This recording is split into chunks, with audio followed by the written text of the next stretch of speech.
Hey everyone, Amy here at Create Magic at Work. Today, I asked for this important conversation with Dr. Marie Gervais on career trauma to be re-aired. We talk about the long-term impact of negative workplace experiences, and often these wounds go unaddressed, affecting our mental health and how we show up at work. In this conversation, Dr. Marie reminds us that the healing starts with something simple, safety. She also speaks to the epidemic of workplace loneliness and the power of genuine connection. These lessons are at the heart of our upcoming program, From Exhausted to Aligned, an 8-part complimentary webinar series launching this September in partnership with the Heart Center. We'll be exploring how leaders can protect their energy, restore balance, and lead with both strength and compassion. You can register through the link in the show notes or at createmagicatwork.net under workshops and trainings. We'd love to see you there. Now let's get to the conversation.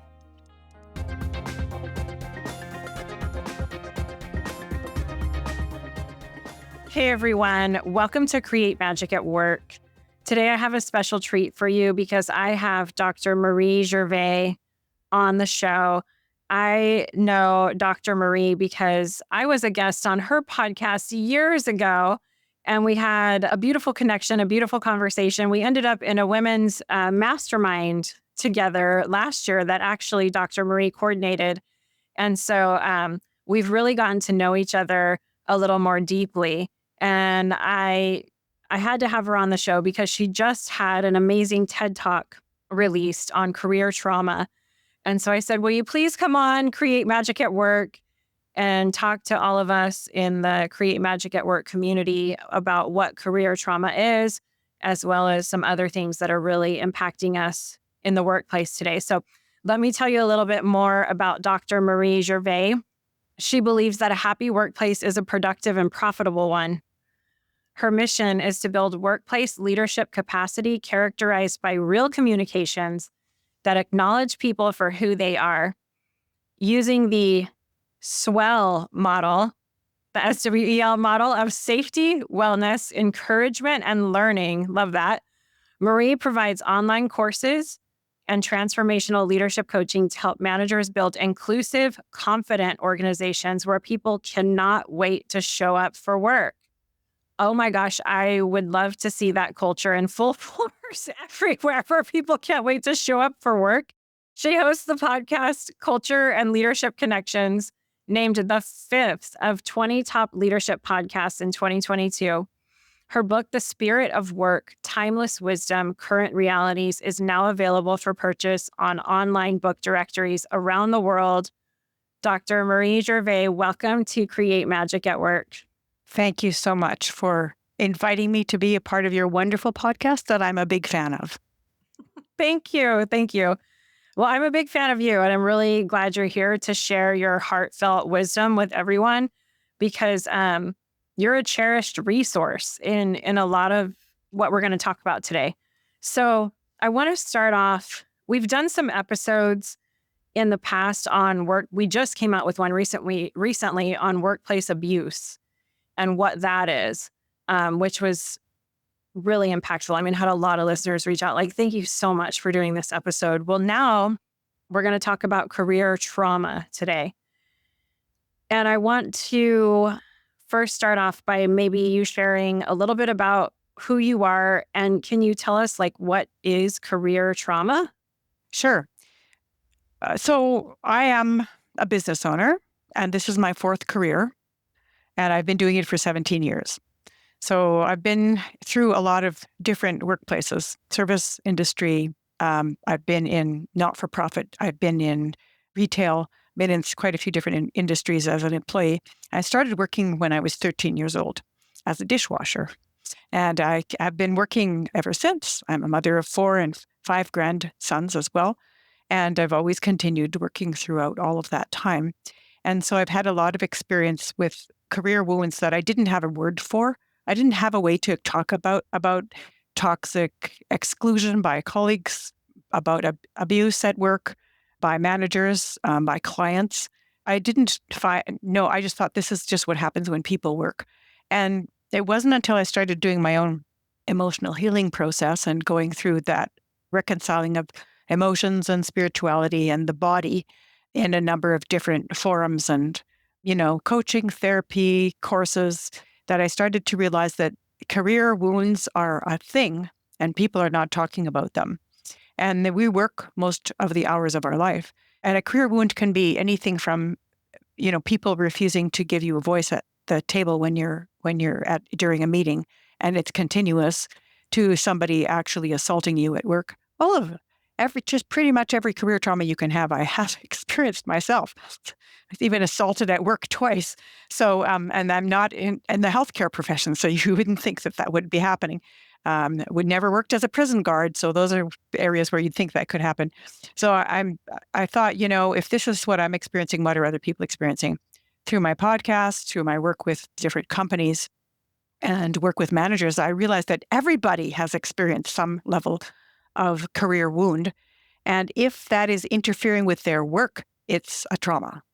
And it usually is interfering with their work. So if you have brain fog and you can't focus, if you get anxious about going to work during the day, if you're scared of encountering certain people and you have a visceral reaction to those people, if you've had, a continuous harassment or discrimination, racism, misogyny, all those kinds of things that happen to people at work, or if your work is continuously discredited and undermined, it results in a wound that doesn't heal.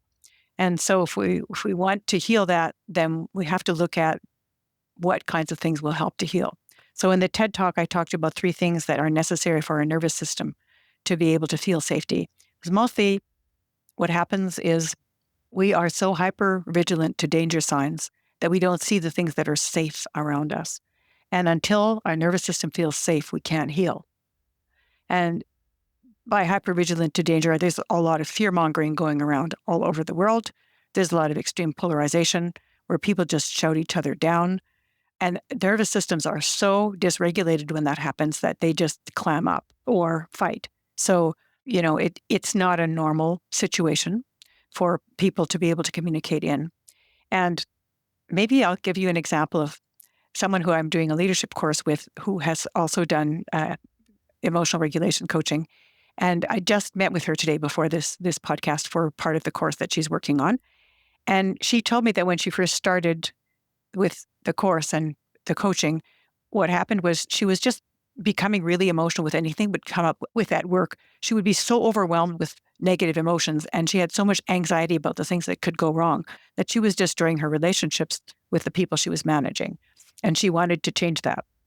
So fast forward that to 4 months later, and she said, well, I was so excited to talk to you today because I wanted to tell you how we handled the situation of somebody, a key team member, being poached by another company, and what I did and what my manager did and how we stayed regulated throughout and how we were able to orient ourselves to listen and to ask him what he was going through and what he was experiencing.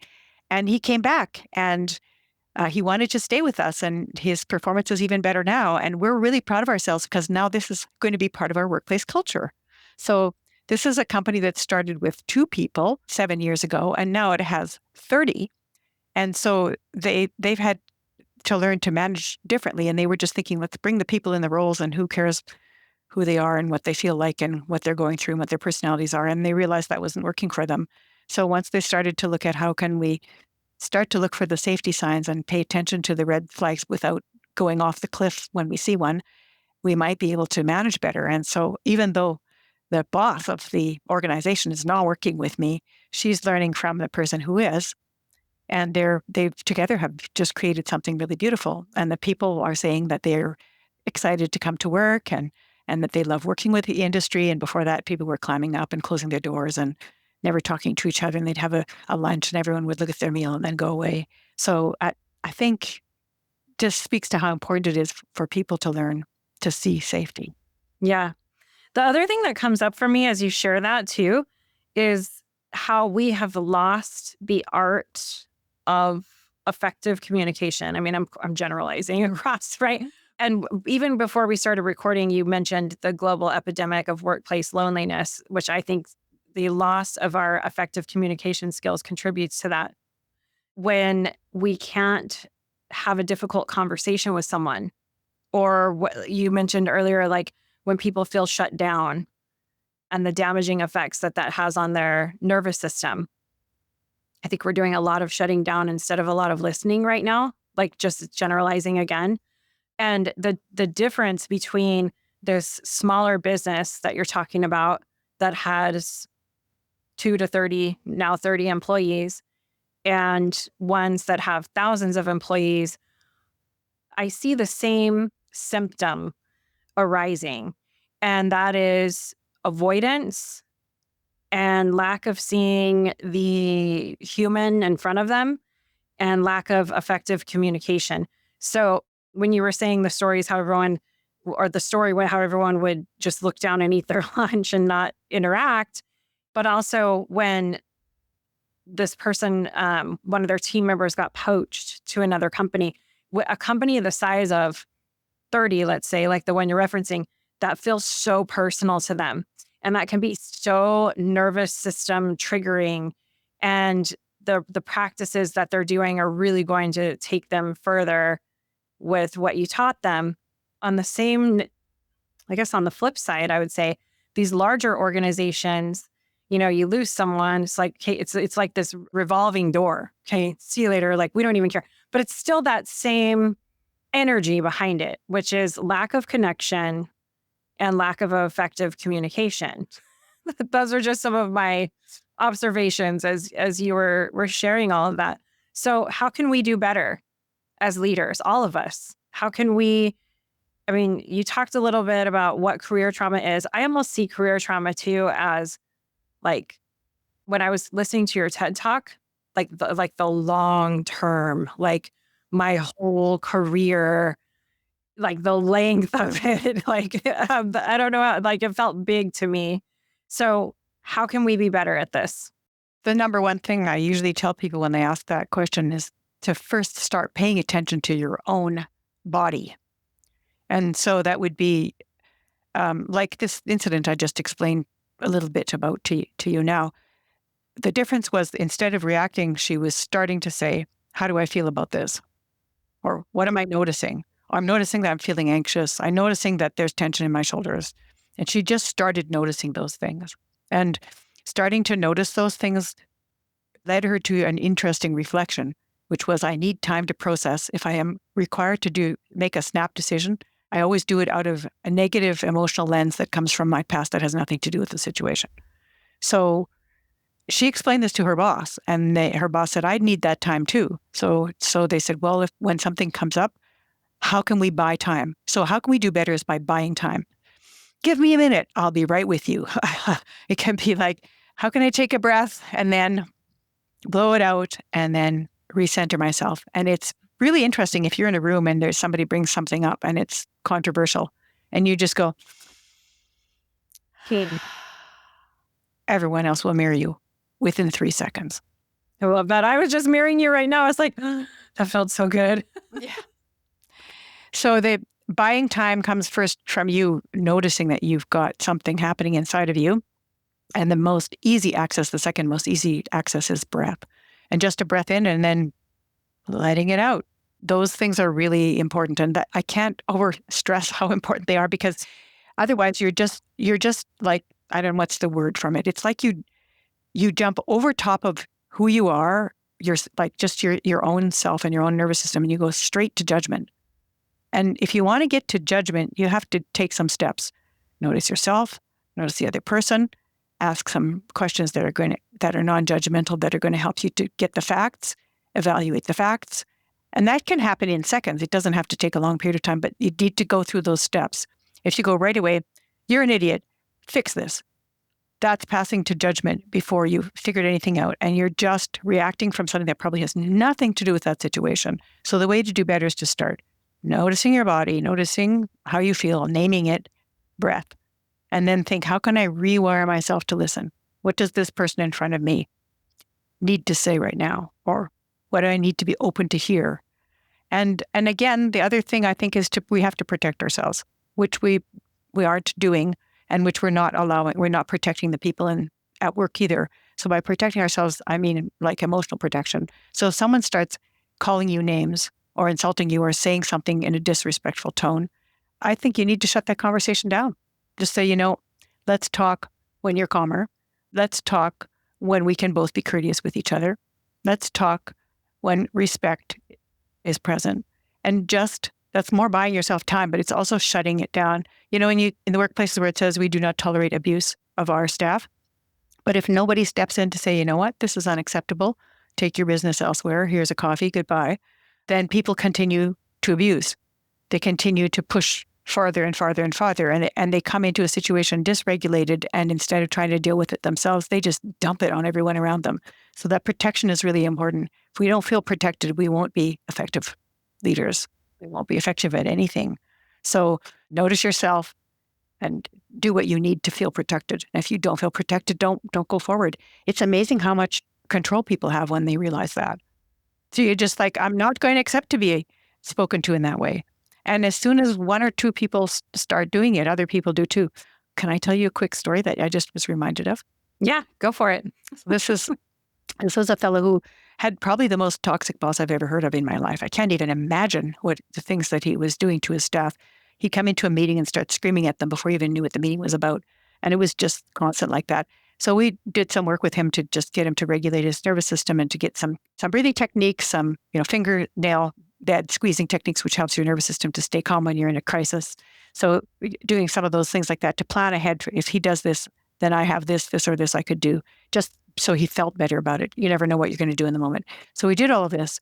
And he decided what he was going to do is when his boss would come in screaming, he'd say, I'm sorry, but we're in the middle of a meeting right now. Let's discuss this later. And he would just, if it was remote, he would just shut off his microphone and exclude him from the meeting. So the first time he did that, the boss came in and started screaming and yelling at him, don't ever do that to me again, I'm your boss. And he didn't say anything. He just didn't even acknowledge it. Next time that happened, the boss came back and he said, so what am I going to do differently now if I want to participate in the meeting? Interesting, hey? And so then this fellow said to him, just come into the meeting and be there and we'll say welcome. Let's do that. So it took him right back to communication skills, like 101. Hello, welcome to the meeting. That's it, just do that. This boss was so off with himself that was like a really big step for him. So then 3 months later, he said to this fellow that I was working with, he said, so it's time for your performance review. So you'll be coming into my office tomorrow morning at 9. So this guy thought, well, I'm going to lose my job now. So he was perfectly ready I've got plan A, plan B, plan C, and I'm ready to lose my job. So he walks in and the boss shakes his hand and says to him, I want to thank you for teaching me how to be a better human being. And he gave him a raise. Oh my gosh. That's an amazing story. Because I literally was just going to ask you, what's your advice? Before you shared that story, I was going to say, well, what's your advice to employees that feel trapped? Because I've heard so much advice out there. Again, everyone needs to tap in and do what feels good for them, right? And what's healthy for them. But I've heard, hey, if you feel like you're trapped in a toxic workplace environment, if you can, stay and try to change it. Let's be the change. Let's help change these systems. I've also heard, leave. Don't put up with it. And of course, if it's affecting your mental health or your physical health, you have to make a decision for yourself. But that was an incredible story of how somebody was the change in the system and was able to foster that. So thank you for sharing that. And the way he was able to find that courage within himself were two things. The first one was, I am a noble human being and I deserve to be treated with respect. I'm here for a reason. And I was created noble and I'm deserving of respect. So that was the first thing. And the second one was, if he couldn't tap into feeling that, he was an accountant. He had a code of ethics. And this, my code of ethics states that I need to do this, this, and this. And that saved him. His code of ethics and thinking, I am a noble human being deserving of respect, allowed him to find that courage within him. And then he realized what a big difference it made to the other people in the company too. They were all over themselves with gratitude. Yeah, I bet. You know what? This is also I got to highlight this, just a testament of working with a coach like you, working with someone that can support you in this time or help give you these tools. So yeah, really, really cool. I just love seeing behind the scenes of different coaches' work and hearing these stories and the power of coaching. It is so amazing.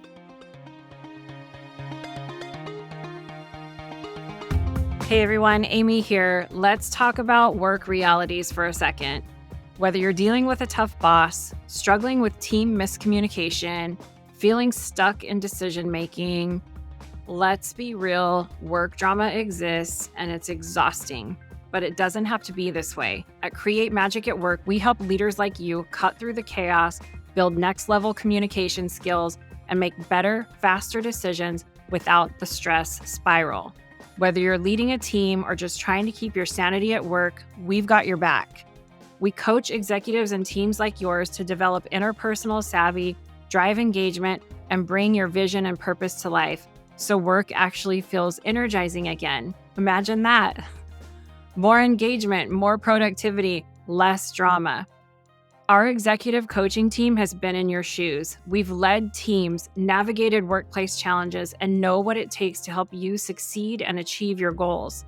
Real experience, real talk, and real results. If you're thinking, yes, Amy, we need this at my work, then let's talk. Click the link in the show notes and let us help you and your teams become a high-performing, engaged, and productive force of clarity and calm. I'll see you in the Zoom room. Let's throw the stress and drama out the window. Click on the link in the show notes.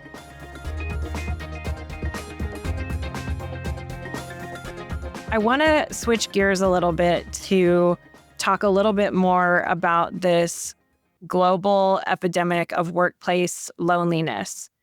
How is that contributing to, does that contribute to career trauma? Is there a connection there? Is it a completely separate thing? What are your thoughts on that?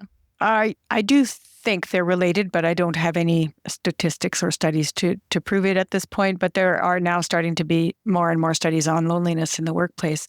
And there are ridiculous statistics like 45% of people working do not feel they have any work friends. That's amazing to me. Amazing. I mean, when I look back on my career, the first thing I think about are like my work besties and laughing about some of the things we went through, even if they were a little traumatic, like, joking about, because we were going through them together and it wasn't as... Yeah, career bonding. Yeah, exactly. Trauma bonding, where they call it, yeah. Right. That's incredible to me. Wow. We did I did an episode a few weeks ago on solving your workplace issues, and I asked listeners for questions to help them with. And we're going to do more episodes like that. But one person put through, I'm lonely. And how do I have connection? I feel isolated. I'm working remotely. And what do I do? And it was like, gosh, I could feel like I just felt for that person. What would you say to that person? Well, when people are not connecting, their nervous system doesn't feel safe to connect. So the first thing to do is to just imagine connecting with someone you care about. So you're not even doing anything. You're just thinking about someone you like, someone you care about. It doesn't have to be someone at work. You just imagine just how good it feels to be with someone that you like. So, and if you can do that, say 3 days in a row, you will find an opportunity to speak to someone. So then the other thing I recommend to people, now this may just be me, but talk to somebody in a lineup somewhere, just say hello, or just say, wow, this is a long lineup, and make any innocuous comment. And people will just fall all over themselves to talk to you. It's amazing. And that's then opens up the opportunity for you to connect with somebody else. And I also ask people to do a sociogram. So they look at their workplace and they go, who would I like to get to know? If there's nobody that you'd like to get to know, then you should probably leave. Or it's, it could also be that there's an attitude of criticism, which is a big deterrent. And that's one of the reasons I think there's so much loneliness, is this big attitude of criticism instead of encouragement. And so when people are criticized all the time, they're scared to try and connect with someone because they don't know what's going to happen. And the second piece that contributes to that is gossip and backbiting. So, if you're constantly criticized and if you say something, it's used against you because of people twittering in the background about something that they use against you. How can you trust anyone? So you would withdraw within yourself and stay lonely. So if employers want to increase this, they have to say, in this workplace, we encourage, and let's start with encouraging each other. I use the virtues cards or the virtues project for that. Say, here's the virtues cards, here's the virtues list. If somebody tells you a story about how when they're 6 years old, they got back on their bicycle until they learned how to use their brakes, What virtue do you say there? Resilience, persistence. So like then when you start seeing those things in people, then you're much less likely to be criticizing them because you're starting to look for things that are good.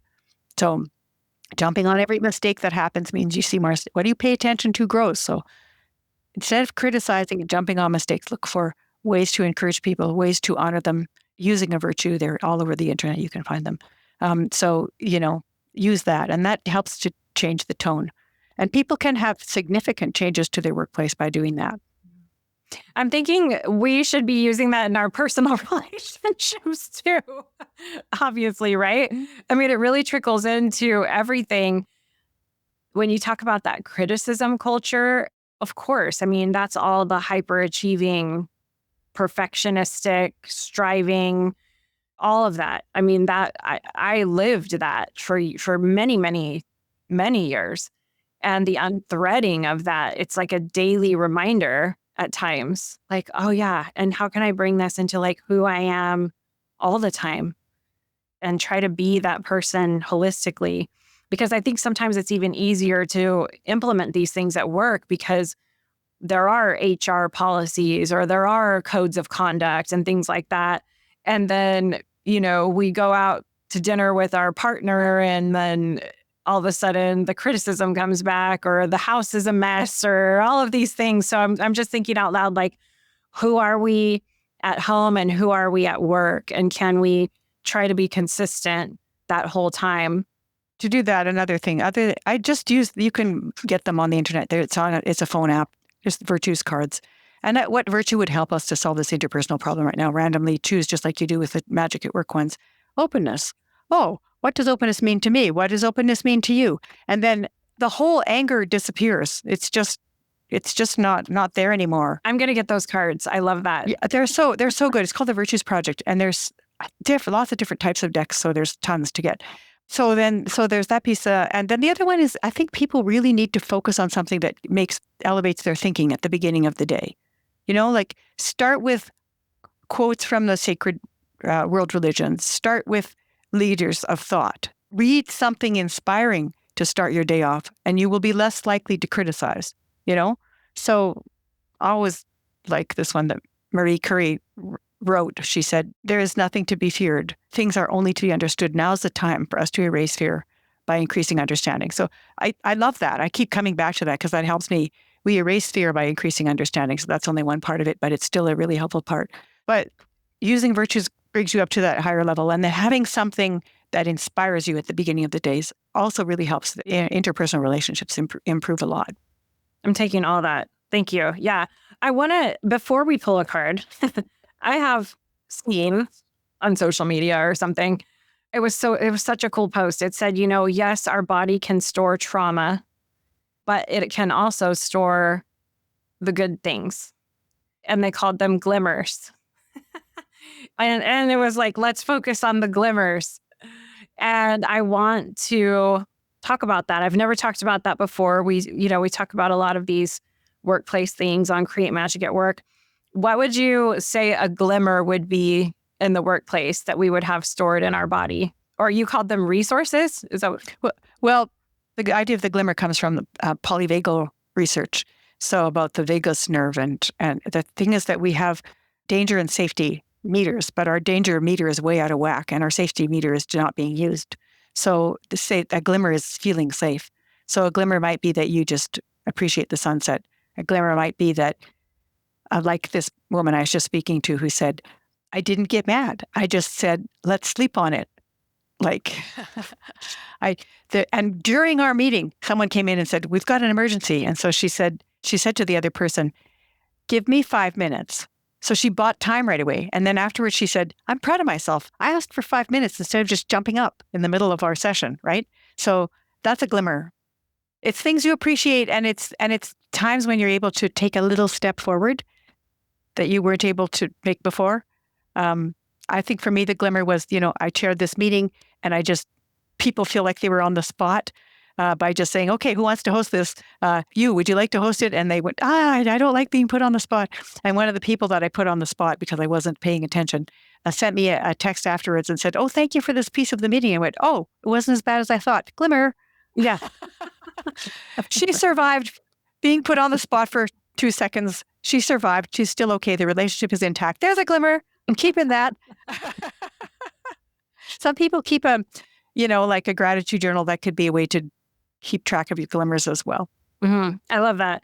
So some of my takeaways today, I have so many from you and the wisdom that you shared, but like buy time. Like just remember, buy time, even if it's 30 seconds. Like buy yourself some time to respond rather than react. Take that breath publicly because everyone else will start taking it with you. And let's start keeping track of the glimmers. Like, let's focus on the glimmers. Like, let's have more glimmers. And they just feel sparkly to me. And I like the word glimmer because it's so create magic at work. And it's like fairy dust coming out. Bring the glimmer. Yeah, let's bring the glimmers to the workplace. Okay, everyone's going to get a message now from the Create Magic at Work journal prompt card deck. Oh, well, look at this for helping get out of, we got body movement. So when I move my body, I feel more vitality in my life. Marie, what is some advice you can give all of us for body movement that we can enjoy to help us experience more glimmers? Go for a walk at night before you go to bed. Okay. Just taking a few breaths outside and go for a short walk. It's really good. And then it helps you realize how much your body needed to move. And not overthinking it. I think we overthink going on a walk. You can just walk around your apartment block or your house. You don't have to walk far. Just to walk. Every night you can. Sometimes I miss it, but I have to go by myself or go with my husband or go with a neighbor, but I go for a short 10-minute walk every night. It's really great. I also work out in the morning or do yoga, but it's not the same thing as like you're accumulating all this stuff during the day and going for the walk is like, release. Love it. I love that intention that like, I'm going to go on a walk and release everything I accumulated in the day so I can go to bed and start fresh in the morning, like an energy clearing, like intention. I love that. Yeah. If people want to reach out to you, connect with you, learn more about you and your work, how can they connect with you? They can connect with me on LinkedIn, Marie Gervais, Marie, and then Gervais. My profile says Leaders Training, so LinkedIn Leaders Training. But if they type my name in, I'll come up. So they can connect with me on LinkedIn. They can send me an email, marie@shiftworkplace.com.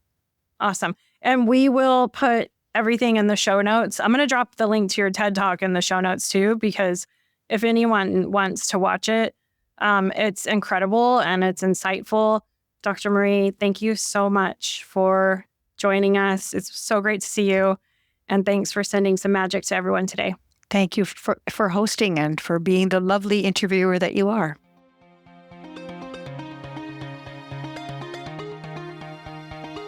I want to thank each and every one of you for coming back every week to listen to a new episode of Create Magic at Work and really helping to support and advocate for healthy leaders, workplaces, and lives for all of us.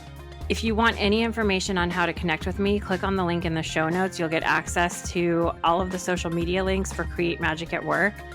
Stay following along for more amazing episodes where we help you improve productivity and profitability in the workplace and decrease stress. Sending magic to everyone and see you next time.